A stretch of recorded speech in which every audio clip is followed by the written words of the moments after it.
Good evening, ladies and gentlemen, boys and girls. You are watching a live edition of the Escape Adulthood show, filmed live from Madison, Wisconsin. I am Jason. And I'm Kim.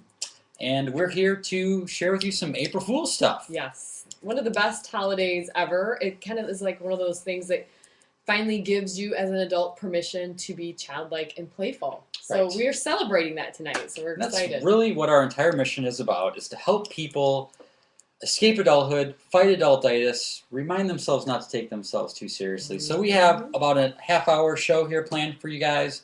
A lot of the content comes from you. You've been emailing us your favorite April Fool's pranks, and so we're going to share those. Here. I can't wait. After the program ends at about 8:30, we're going to stick online for a few moments to chat with you guys, so be sure to log in to the chat room through Ustream. And that's really, I guess, the most important stuff to start the show. Yeah, a little business, get right into housekeeping stuff. And Doug's here with us tonight. Thanks for coming, Doug. Ahoy, hoy. Doug is in the house. I thought it would be kind of interesting to start off with a history lesson here about April Fool's Day. You might have wondered that where did it come from? It's actually celebrated in many countries across the world. And actually in some countries, such as the UK, Australia, South Africa, the jokes only last until noon. And anyone who plays a trick after noon is considered April Fool. So I thought that was kind of interesting. Now, other countries like the United States and Canada, it's all day long. And you might be wondering, why are we doing this a week before April Fool's Day? Well, that's exactly because we want to give you the idea so you can prepare to have your own fun on April Fool's Day. And some of this stuff does take a little preparation, so yes, you need to put a little thought into it. So the origin of April Fool's Day is actually unknown. There are a few theories, though. One likely theory is that April Fool's Day comes from the Persian tradition of Sizda Bedar, of course, which is the Iranian festival of joy and solidarity that often coincides with April 1st. The custom is to spend the day outdoors having a picnic. It is believed that joy and laughter clean the mind from evil thoughts, and the picnic is usually a festive or happy event. Traditionally, people tell white lies and play practical jokes on each other this day. Okay. Another theory is that the modern holiday was first celebrated soon after the adoption of the Gregorian calendar, and the term referred to someone still adhering to the Julian calendar, which it replaced. So, I don't know. I still follow the Julian calendar. That's that. I had to share, I uncovered a few classic hoaxes of all time. One of them was Smell-O-Vision. Have you heard about this one, Doug? No, I have not. 1965, the BBC purported to conduct a trial of new technology allowing the transmission of odor over the airwaves to all viewers. Here's the funny part. Many viewers reportedly contacted the BBC to report the trial's success. Success? Oh boy. In 1998, Burger King ran an ad in USA Today saying that the people could get a Whopper for left-handed people whose condiments were designed to drip out the right side. Not only did customers order the new burgers, but some specifically requested the old right-handed burger. And finally, before we get on to the other stuff, spaghetti trees. The BBC, again, the BBC. The television program Panorama ran a famous hoax in 1957 showing Italians harvesting spaghetti from trees. They had claimed that the despised pest, the spaghetti weevil, had been eradicated. A large number of people contacted the BBC wanting to know how to cultivate their own spaghetti trees. I heard of that one. Wow. Good stuff. Good stuff. This isn't making us proud of ourselves, is it? It's like no. Not taking yourselves Apparently too the seriously. TV is a very good medium for hoaxing people. Absolutely. And I saw pictures. There was trees with cooked spaghetti hanging that people were grabbing from. I would love that. That would be awesome. But, the thing about April Fool's Day, I think why it is so awesome is because, it's literally on the calendar, right? And it's a day dedicated just to fun. Yeah. And it really reminds us not to take ourselves too seriously, which is something we're talking about all the time. Yes. And when, we're always talking about, people need a day on the calendar to celebrate, which, we're always saying, celebrate even if it's not on the calendar. Well, this is actually on the calendar, so if you're one of those people that has to have order and rules in permission, your life, here it is. There you go. And no one's going to be mad at you on next Thursday. So here we go. Yeah, and really the reality though is, like kids, we should be looking for ways to add silliness all year long. Kind of take that April Fool's spirit all along. But when we have a day for it, you got to make sure you're ready and prepared. So, let's go to this two truths and a lie. Yeah, I'll well, let we you have talk about a that. game that you may have heard of. It's kind of popular in different arenas, but basically, it's a good game to play next Thursday or on April 1st with friends, with your family, with coworkers, and it's called Two Truths and a Lie. And if you've never heard of it, it's pretty simple. Everyone gets a chance to go around. You're saying 3 statements, 3 truths. Well, one of them is actually a lie. And then everyone has to collaborate and guess which one of the 3 statements was a lie. So it's pretty fun. It's a neat way to get to know your coworkers a little bit better. It's a really cool way. We've actually heard families that do this on the car ride home from school or around the dinner table at night as a way to talk about their school day. Because you can always, you never can get your kids to tell you about school. So that's kind of a neat little tradition, too. Yeah, it's 2 truths and a lie, but they have to all be regarding that day. Right. So they have to come up with stuff So that's that just something happened to that day. bring, beyond April 1st. But we're going to do that tonight with you guys. So we have 3 statements that we're going to tell you. 1 is a lie, and 2 are truths. And we want you guys to participate in the chat and let us know which one you think is the lie. Okay, and we practiced this, and I failed because it was very obvious which one was the lie. So Jason's going to read them. Doug can confer. He's a better liar than I am, apparently. We'll see about that. All right, here are the 3. These are all Lucy related, by the way. This is our girl. First of all, Lucy has flown first class 6 times. That's 1. Lucy was named after the cartoon character in Peanuts. That's 2.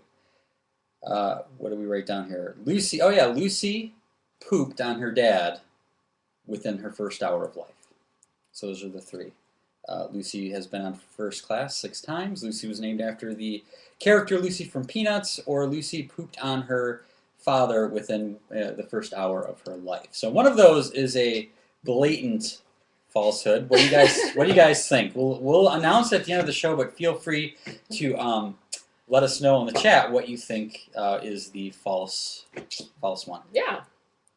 All right. So everybody has that person. What do you got? Doug's laughing here. What do we got here? Doug? I'll fill you in later. There's a little bit of a debate brewing now between the lies, and there just is a very comical answer. Okay. But I don't want to spoil anything until it's time to reveal that. Okay. Okay. So you don't want to. Are there guesses? Are people guessing multiple things? Every answer has been guessed. Okay. Okay. Well, that That's means the I did a lie. good job lying then. Yeah, well, yeah, that's true. And Maybe not. Apparently that runs in the Kotecki family. It's been said. Lying? Interesting. Oh, well, I'm not going there. Okay. Moving on. Are we? Yes. Go ahead. Okay. Well, here's the thing about April Just Fool's keep getting Day. my glasses. I know it's like clanging. Oh, you diva. Here's the thing about April Fool's Day, okay? Some people are April Fool's Day junkies, and Jason and I fully admit we're not those people, but people think we are because of our whole mission and our business and everything. But we're really not the prankster people, but you know who we're talking about. There are those people who they like prepare for this day months in advance. And so your job this year is to try to get one of those people. And because they're pretty much caught on, off guard if someone gets them, because they're spending so much time and effort trying to get other people. So, Yes. that's our goal this year for you, and we're going to give you ideas that we have here Yes. tonight. That's what the whole rest of the show is about. Is to just shoot ideas at you, not literally. That Take notes, maybe take 1 or notes. 2 will stand out. And if you happen to have one, we ask for people to send them in ahead of time. If you happen to think of one as the show's going on, feel free to throw it out in the chat, and maybe we'll also share it live. So why don't you give them the first one? Okay, I like this the one. first one, I love this one. Should we say the name first? Sure. Okay, this one came from Dawn Bra, and it's called Frozen Breakfast Cereal and Milk. My favorite idea is to put a little bit of my son's favorite cereal and milk in a bowl the night before and freeze it.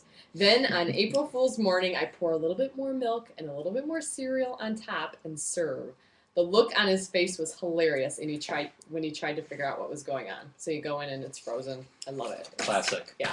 This one is from our friend Chris Clark Epstein. She says, on one night before April 1st, when my dad was still alive, my brother Ken and I always emptied the sugar bowl and sat on the kitchen table and filled it with salt. On April 1st, we waited for Dad to pour his first cup of coffee, stir in his sugar, and drink deeply and spit it out vigorously. I can't remember how many years we did this. It seems to me it was close to forever. To this day, neither Ken or I know if he braced himself, drank, and spit, or if he knew exactly what he was doing and simply did it with enthusiasm for our thrill. Periodically, she says, this memory surfaces as one of those things I wish I'd asked him but before he died, but I realize I'm glad I didn't. Some things should remain mysteries. That's pretty cool. So, replacing the sugar with salt. That's a nice, quick, easy one. Yes. All right, let's see. We got another one here. This one comes from Kimberly Watchin, and it's to send a phony eviction notice. My husband and his friends lived in a house in college that was in rough shape, to say the least. My friends and I played landlord and sent an eviction notice. Considering the condition of the house, it was more than believable. We finally had to fess up when one of the roommates called his lawyer. It's pretty good. So, you know a friend living in a house of squalor. This might be the... Hoarders. Easy. TLC, Yeah, hoarders buried alive. It's a good one, too. There's a whole show on that, yeah. That's also a good one, yes. Here's one from Phyllis Ho. Put confetti-filled cups on the blades of a ceiling fan. One of our family faves was when we filled paper cups with confetti. Gently place them on the sides, on their sides, on the blades of a ceiling fan. I think we attached them with tape or rubber bands. Then we waited for someone to flip the switch, and Nice. all crazy everywhere. Another one from Dave Conklin is related to that. He says, I think I'll set up a confetti bomb for my 13-year-old daughter. When she opens her door that morning, she'll get a nice shower of confetti. I was thinking about that, Dave. If Dave's watching, I'd like more details on that. How do you get this bomb to work? Because, I have all these childlike mousetrap ideas. And I imagine you just kind of crack the door open a little bit and put the cup on the top. Is that how you do it? That's what I would guess. Maybe there's a more elaborate way. I was picturing string, and I don't know. If he's watching, let us know. Okay. So should we ask? Yeah. What do we have? Any commentary? We got some flour on the flan blades. Flour. Oh, that's flan good. Blades. That's that from Sue. That is rough. It's more messy fun. Flour on the flan blades. So actually putting Nice. flour, not flowers, but the white stuff That's cool. on fan blades. Nice. John Charles had 3 yards of landscape stone delivered and dumped on the driveway of a buddy. That's mean. That is That's mean. bad. Oh dear. And that's what we got so far. Okay, good. Okay, cool. Should we keep going for the other ones? Yeah. Okay. Let's see what's more in here. All right, here's another one. Make a sponge cake out of a real sponge. My friend's birthday is on April 1st. One year we were having a Bible study on this day, so I made him a birthday cake out of a sponge, a real sponge, just iced and decorated it. He started cutting the cake, and it moved with the knife, and he said, "Hey, what's up?" And we laughed and brought out the real cake. Too funny. That was from Christy Bowers. That's awesome. That's pretty good. I think it was probably fun, like, frosting the Icing, sponge. a sponge, Yeah. It doesn't remind you of that episode of The Cosby Show where he took the piece of cake and he put the paper towel back in there Oh, and then yeah. frosted over it? Because he ate part of it. Yeah, or he ate whatever? part. I don't know if I remember Yeah. that one. That was Cosby Show? Yeah. Cliff did that? Oh, yeah, Cliff. Oh, Cliff. You know how he loved his sweets. Good old Cliff. Here's one from Tim Piotrowski. He says, while I was a student at NIU, go Huskies. Woohoo! Alumni. All three of Literally us. everyone in this house right now Yeah, has there's gone 2 to people Northern. upstairs that are alumni too. Yeah, just 2 random people. And Lucy. While I was a student at NIU, I had a pretty good prank played on me. My dorm room door was wide open, as many dorm room doors would be, kind of the case, and all of us were hanging out in nearby rooms. I heard the phone ring in my room and ran to grab it, and when I did, my face and ear was greeted by a large amount of shaving cream. A friend of mine on the floor was on the other end of the phone, laughing his butt off. Buttocks. Oh boy. That's a Tim. good one. No, that's Yeah. fun because it's almost, you're running out of time when you can actually do that prank because we're getting into the land of cell phones and everyone now has a cell phone that they have in their pocket or it's kind of How do you get shaving cream so in the the whole pocket? phone with the Yeah. receiver. Some people still have those, but We it's do not have it's one. Yeah. it's going to be extinct soon. So take advantage of it while you can. Now, some of you may remember from our website, Liz Green, who is a fellow blogger. Her family is one of those families that takes April Fools to a whole new level. They We're totally talking get into serious, okay? In 2007, her husband greeted the girls in the morning dressed in a red muumuu and a tiara, and the day got wackier from there. Instead of This guy's a lawyer, yes, by the way, just to give you a which is so glimpse. cool. It's not Even like he's a cooler. professional clown or anything like that. Instead of our traditional Sunday morning breakfast of chocolate chip pancakes, he served them pink pancakes with carrot chips, which they actually ate and told them until he told them it was a joke. And then there was a little rubber mouse in their rain boots, spiders and eyeballs in the ice cubes, and the best by far was when Callie Jo came in carrying the plastic poop. "Mama, what's this?" she asked. "Poop," I replied. "Ah!" she screamed, running from the room, throwing it against the wall. So that's the setup, but this is what she sent us this year. She said, "The best was last year when we told the girls that they were too old for April Fool's Day the night before, and they actually cried. Double April Fools the next morning." So that is so cruel that you'd actually, because it's such a big deal. Can I in the get a house. shout out for poop? All right, plastic poop. That's Hey, we used to use brownies and just mold it just right. We did. mold it just right. Yeah. Just so. A There's lot, a- of, By the lot of toilet. research went into that. Yeah, Hey. little pretty tip at accurate. the end, perhaps. All right, let's I keep digress. it going. All right, I think we covered that page. Doug, anything to interject? Yes. Let's see here. By the way, if you have anything, feel free to raise your hand, so I don't have to keep asking you. If you got something, let us know. All right. Well, Then I don't have to keep bothering you. okay. We got some mustard under the door handle. Ooh, okay. Taking mouse balls out of coworkers' mice. The computer. Ah, okay. Oh. You need a scalpel for that? It's an outpatient procedure, so don't need to worry about that. Ah, so they're, kind of like with their mouse going that's crazy. That's a good one. Easy. Filling office with leaves in the fall. Mm. Crunchy, messy fun. Okay. Let's see. Threaten. My dad. Let me read this in its entirety because Need my some context? Yeah, my paraphrasing was going to be Bad. disturbing. My dad coordinated with the school nurse to threaten his students with long syringes, but that was because they kept putting dirt and leaves in his coffee. So that just turns. I mean, I don't know if that's an More April Fool's questions joke than- or that's a Was he a lawsuit. teacher? Interesting. And then saran wrap on the toilet bowl or the outside of the bedroom door. It's always a classic one. So they run into it? Or? Yeah. From my understanding of pranks, I've done I'm some. glad we have Doug here because he's a prankologist, Yeah. among other A things. resident expert.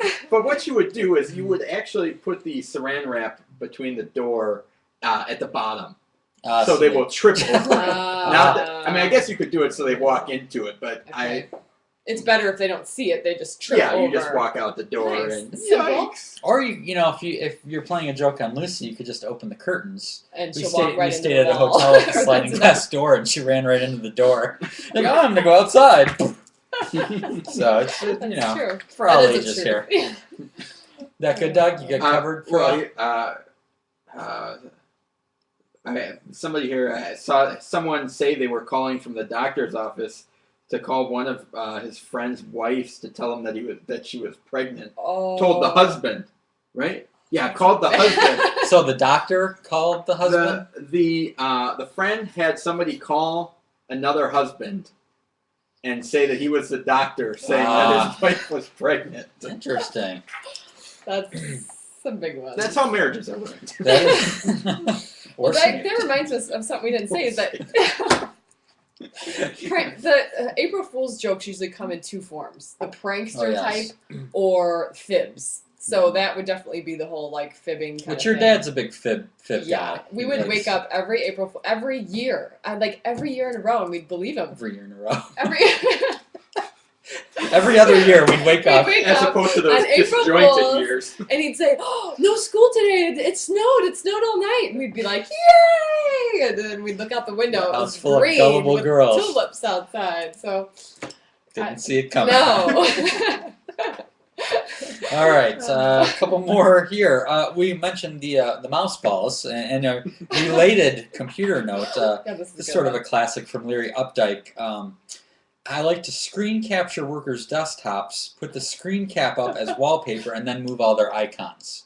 So you can imagine that then your wallpaper looks like it's got all the icons on it, but you moved them out of the way, so when they try to click on it, they're clicking on nothing, and they think it's frozen, they're frustrated. That's a good one. That is a good one. Good job. How about the toilet paper one? Yes, this one is from Heather. She said, put a piece of double stick tape on the end of the toilet paper, attach the end of the roll to the part under it, and when someone tries to get a piece, they'll just roll and roll and roll and roll. So we got lots of bathroom ones. Those are good, too. And real quickly, before we get to our winners, we have 3 winners we're giving prizes up for. Pat Maurer posted on our Facebook page talking about her friend that had pink slips of to-do lists, and he swore that was his Rolodex. That was his. He could find anything at any time, and it was just this random pile. So she started secretly adding pink slips to this pile, many at a time, and it started to just grow exponentially. And she says finally she just couldn't take it anymore. The next time she happened to be in his office, I asked once more about the necessity of the little pink, now mountainous piles. He confidently said again that he could find anything he needed.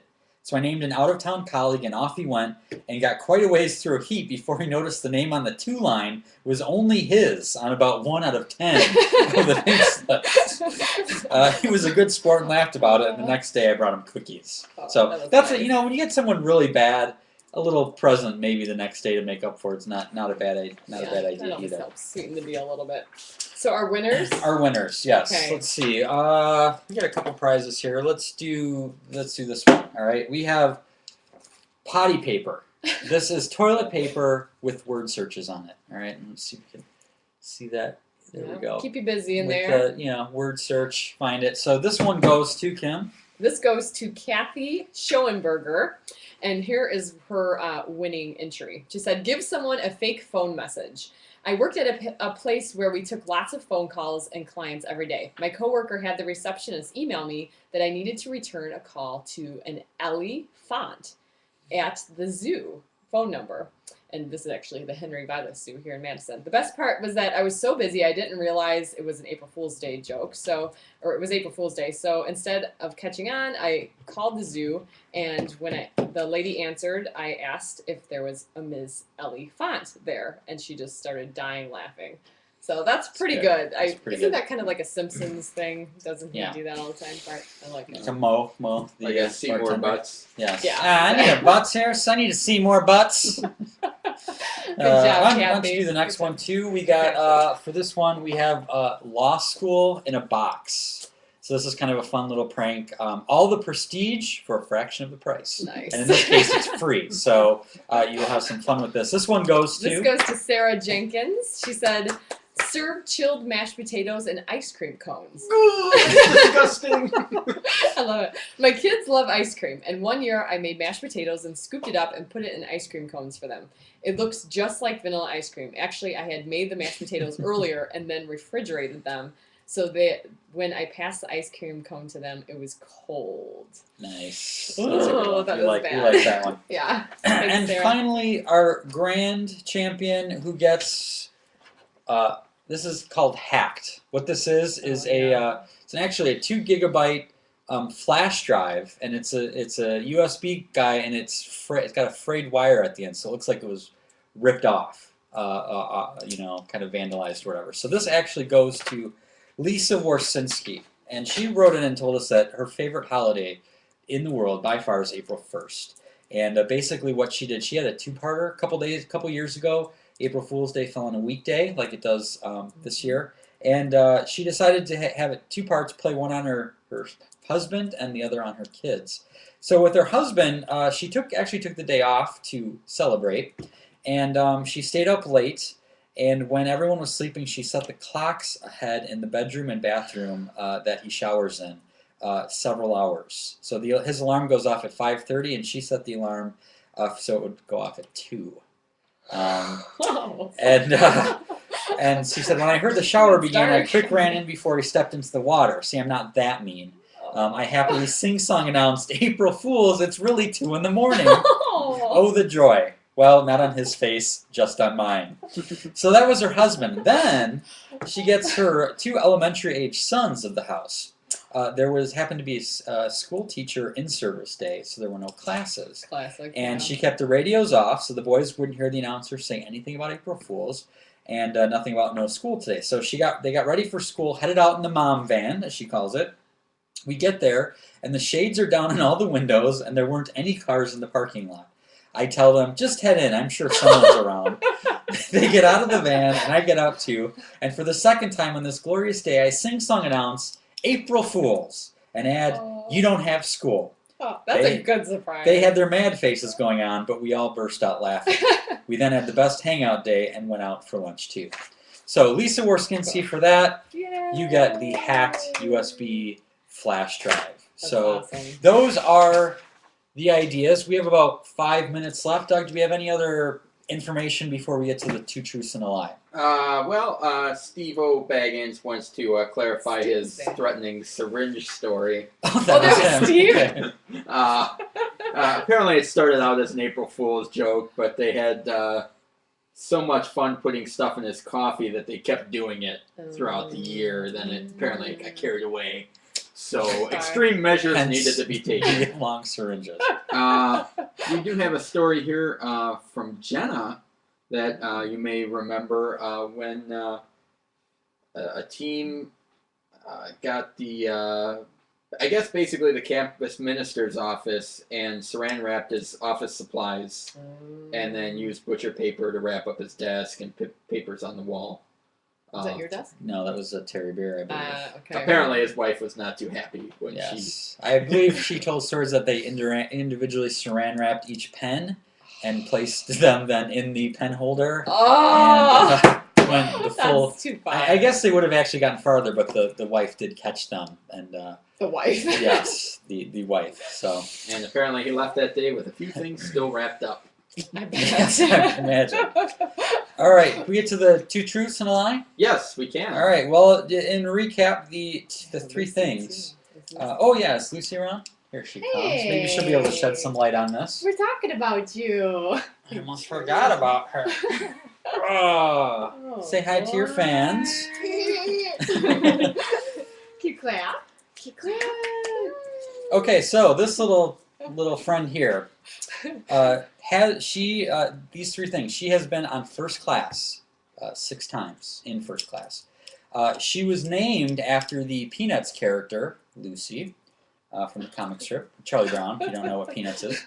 And finally, Lucy pooped on her old man within an hour of being born. So one of them is a lie. What's some of the what's some of the feedback we got, Doug? Well, That's funny, huh? Snick thinks that number 3 is the lie. That would be the pooping. Yes. Okay. Let me scroll. I don't know if I've got. I'm getting out of here. No, I don't have it all the way back to the beginning. Journal. Okay. Steve-O Baggins says that 2 is the lie. Our Peanuts character. Yes. Okay. Our parents believe that number 1 is the lie. What was number 1? My parents don't even know this. So they think that the fact that she's been on first class 6 times is a lie. Now, to credit, Colissimo also thinks that number 1 is the lie because they think that Lucy has flown more than 6 times. Okay. Granted, Colissimo is not your mother and father. Yes, that's right, as far as I know. Carlo, are you? Oh, another vote for number 3 being the lie. Again, the pooping. John Charles says number 1 is the lie. Okay. Steve-O Baggins, number 1 is also his second choice. Okay. So that's what you got going on. All right. Well, we're winding down. So what's the lie? Want to reveal what the lie is? Lucy. Look at Mama. Were you named after Lucy? No. Lucy was not indeed named after the comic strip character Lots Lucy. of people ask us that, though. That would be kind of mean. I mean, she's a fuss budget kind of. She would like do you want this? Yeah, okay. she would like your hat. There So actually, Lucy has been on 34 flights, 6 of which have been first class, and she did truly poop all over me within an hour of being born. Or is that bad? It might possible. Be censored. There's possible. It was the new moms and dads will know it's the was it merconium they call it? It's the black. I don't even have kids. I'm gonna the black tarry stuff that looks like motor oil all over my chest. Yeah. So welcome to the world, as it were. So yeah, that's it. Thank you guys for playing. I guess we surprised some of you. I guess I'm a pretty good liar. Did you want to get back to that real quick, Doug? That the Kotecki brothers apparently are good liars. Is that apparently that's what our parents say. Ah, nice. Well, I know I can speak to the fact of the mysterious step stool in my parents' closet that Doug was responsible for. That's a long lied story. about. But we'll get into that in another show. But I think this was a good show. We had at least 20, maybe even 30 ideas between the ones you guys did during the show and the ones we got ahead of time. This has been some good stuff. Hopefully you can pick at least 1 or 2 of them. Yeah? Oh, jeez. Lucy's ready for the at least 1 or 2 of them to make your next April Fool's Day a smash hit success. So be sure to keep in mind a little quick plug as our color printer goes off there. We actually are having a t-shirt sale coming up. We have some new t-shirts coming out, and we got some cool things going on, so pay attention to that. If you're not already signed up for our Facebook page to become a fan, do that. Sign up to become a Kim and Jason Insider for free, where we send out weekly reminders of how to stress less and have more fun. You can do that on our homepage at kimandjason.com. And please, whatever you do for April Fool's Day, email us, send us pictures, let us know. We'll put it up on the blog, so we'd love to find out. Post it to the Facebook page, the Kim and Jason fan page. We'd love to have it. Definitely. But that's it. If you want to stay on to chat afterwards, we'll stand for a few more minutes. Other than that, we want to thank you guys for watching, and remember... It's never too late to have a second childhood. Bye.